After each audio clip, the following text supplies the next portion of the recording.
Hi everyone, I just wanted to say a few words about the power of language and how it relates to what we're doing in the course, and also how it relates to the study of grammar, because some of you might be wondering how I've worked grammar and the power of language in together.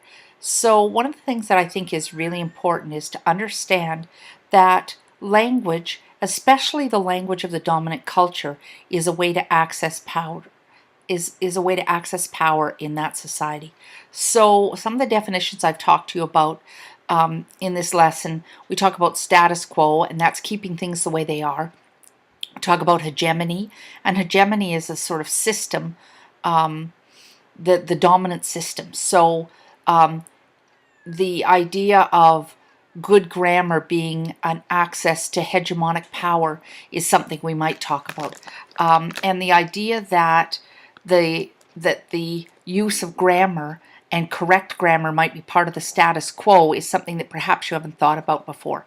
But the dominant culture, the dominant language in the Western world is English, and the use of English is very important as a way to communicate and find a way into the avenues of power in our society.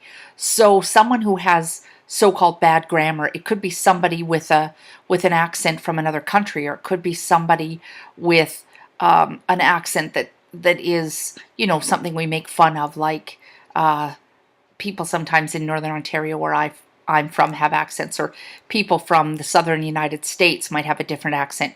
And it's important to know that that power in the Western world is connected to a very neutral accent. And then the use of grammar, even using the word ain't, for example, is something where if you use the word ain't, or you misuse your and your in writing, that can sometimes close doors for you. So, for example, if you are doing a resume and you submit that resume, that they say that the first time they see errors in grammar, that often the resume gets tossed away. So we see that that the dominant culture holds grammar and the power of grammar with certain esteem. And also it's important to know or to understand how our use of language is politicized and how that actually makes difference. So for example, when you take a look later on at some of the discussions about rap music and how those are sort of protest song, there's a kind of language there that's used, but that language is not the language of the well-educated upper middle class of Western society. It's sometimes called the language of the street, right? And so the idea is that that the disenfranchised, who have accents, who have different grammar, who maybe haven't reached the level of education yet where they're really worried about things like sentence variety, which we'll talk about a little later. You'll see that sometimes grammar is an impediment to the disenfranchised, those people who have their rights taken away.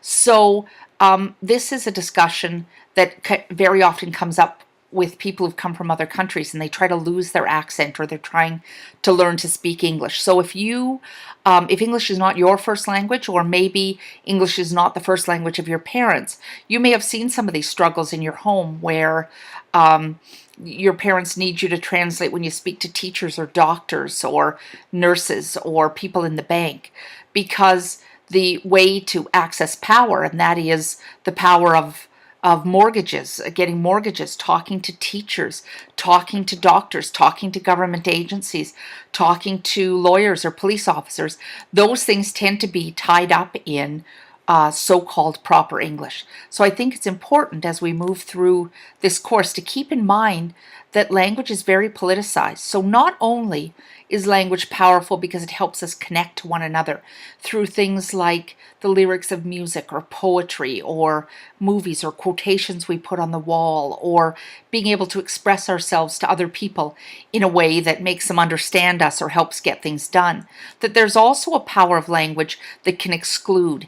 And in that exclusion, I think, is where we start to find some interesting discussions about our need for diverse voices. voices. So as we move through this unit, I think that the power of language to exclude others, or the other, being something that is different from the dominant culture or the hegemony, the hegemonic system of Western society, is something that we really need to think about, because if we are ever going to lose the exclusionary power of language, then to open up the world to diverse voices, we first have to recognize that there is an exclusionary power.